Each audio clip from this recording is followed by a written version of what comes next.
Today we're going to be talking about reparations. Slavery was abolished in the United States in 1865, and this was following the conclusion of the American Civil War.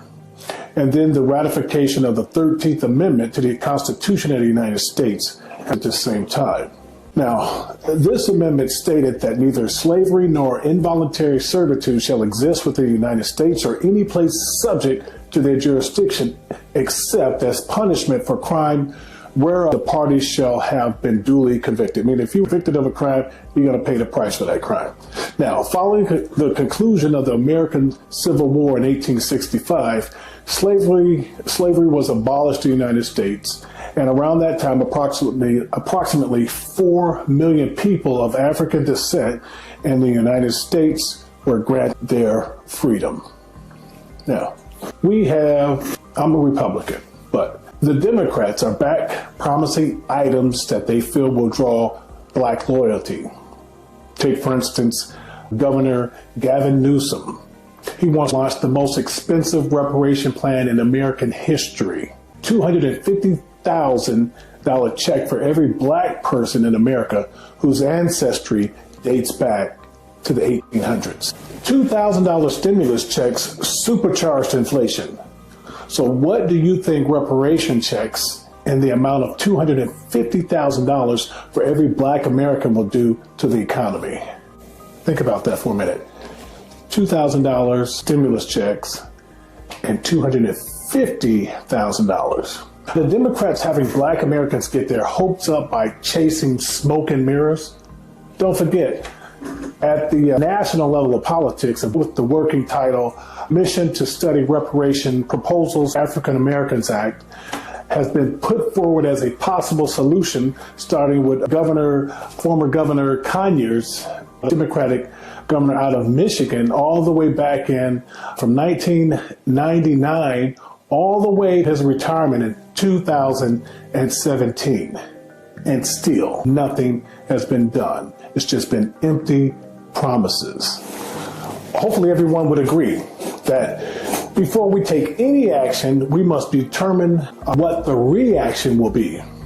Before you take any action, if I'm in a fight and I have a thought and I'm going to punch someone, but before I punch someone, I need to have already determined what's the reaction going to be. Is it going to punch me back?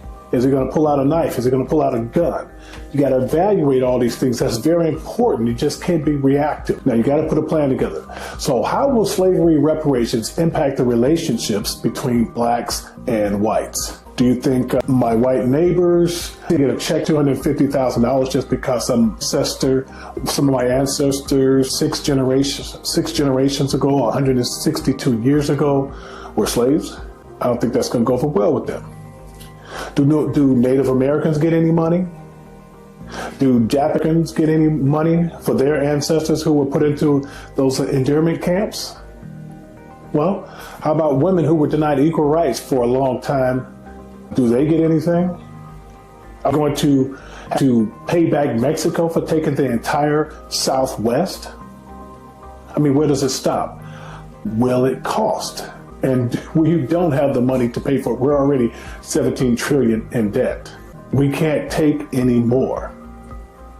Now, a form of reparation, such as affirmative action, let's take a look at that.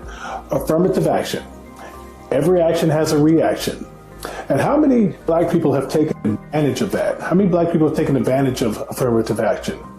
That is, used affirmative action to get into a college that you may not have qualified for initially because you or they didn't have allocated spots for you, but had to allocate spots for minority who may not have been as academically astute as their white counterpart. You got in. How many black people have used affirmative action to get into a college? Put it another way. Slavery was abolished 162 years ago, and since then, every little white boy and girl has been working their tails off to get good grades, be named to the honor roll, other similar accomplishments. Now, they're 162 years removed from what their ancestors did. They fill out an application to attend the college of their choice. which has, say, 10 openings based on academics. However, 3 of those spots, or 3 of those openings, are reserved for members of underrepresented groups who may not have had as strong of an academic record. So the little white boy or girl is ranked 11th because 3 spots are already off the table. Now, they easily would have been qualified for admission to the college of their choice if it weren't for the fact that they were only that 3 spots were nullified. Say they were ranked number 11. Had they had one of those other 3 spots, hey, they would have been ranked number 8. They would have got in. So in spite of the fact that they had more experience and credentials, they started to feel resentment. And I would too. Imagine someone getting in college for something that I busted my tail for simply because of the color of their skin. Support for reparations. Besides Democratic Conyers of Michigan, there have been others who put forward how blacks should receive reparations. In 1999, an African-American activist and lawyer named Randall Robinson, who was also the founder of the advocacy organization Trans-Africa. Now, he wrote The History of Race Riots, Lynchings, and Institutional Discrimination in America, resulting in $1.4 trillion in losses for decades. Now, the black community should be restored to the economic position. This is according to him. The black community should be restored to the economic position it would have had if it had not been subjected to slavery and discrimination. According to Robert Brown, an economist, who stated that the ultimate goal of reparations should be to achieve this, that is, get them where they would have been, that we would hypothesize had they not been slavery. So according to his calculations, a just reparation value could range anywhere from $1.4 to $4 trillion, which on the lower end would be approximately $142,000 for every black American still alive today. Now, if Governor Newsom has his way, he wants to give every black American with ancestry that dates back to the 1800s to slavery $250,000. Now, I mean, it sounds good on the surface. You have to look at it multiple ways. One way I would look at it is, I did a seminar back 10 years ago. If I gave a $1 million, did I make his life better or worse? I compounded the negative effects of his life exponentially. Now, the same thing. Imagine all these impoverished communities, which I do feel for, I do have a heart, but you just give someone in the projects $1 million. What is going to happen? What nightmare is going to happen besides just the surface things? And no, I'm not prejudging them. I'm not saying they're all going to go out and buy a brand new Escalade or go party or buy clothes and things like that. But don't forget, there's a certain generational mentality that is already present within these communities. And this generational mentality has been there since entitlements from the 1940s under the president then. Now, if we're going to go ahead and give them that type of money, and lottery winners, regress for a moment, lottery winner, give them they win $100 million, and next thing you know, they're worse off than they were before because they have the mindset to manage that type of money before they even got it.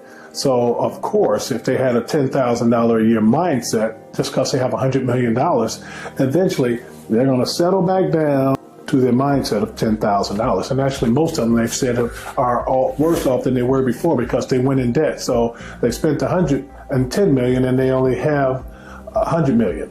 So that's just something to think about. You just can't give certain people money.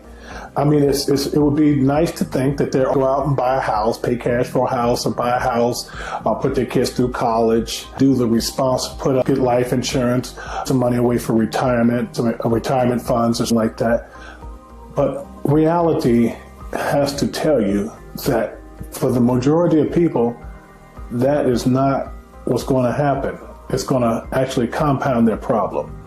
Now, I think maybe if they want to put something on the table like free education for all people from African descent, going to put them in a better position. Money doesn't put you out of position, but something like schooling, and then we'll see how many people really want to take advantage of reparations and actually go to college to better themselves.